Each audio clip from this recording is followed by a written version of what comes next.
ડેડિયાપાડામાં હમણાં ત્યાંના જે ધારાસભ્ય એને સામેના કાર્યકર્તાની ફેટ પકડી કે જે કંઈ થયું હોય, આ એક સિસ્ટમ છે.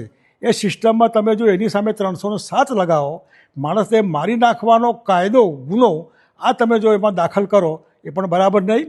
બીજા ઘણા એવા કાયદા છે જેના આધારે તમે સામો માણસ બોલ્યો હોય એનું એક્ટ કરી શકો, પરંતુ 307 મારી નાખવા માટેનો પ્રયત્ન આવું ક્યારેય ન હોઈ શકે.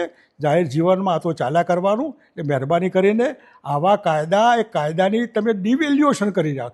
307 શું કહેવાય એની ડિવેલ્યુએશન, પાસાનું ડિવેલ્યુએશન મહેરબાની કરીને હાઈકોર્ટના ચક્કરમાં ને એમાં કોઈ ટકશે નહીં.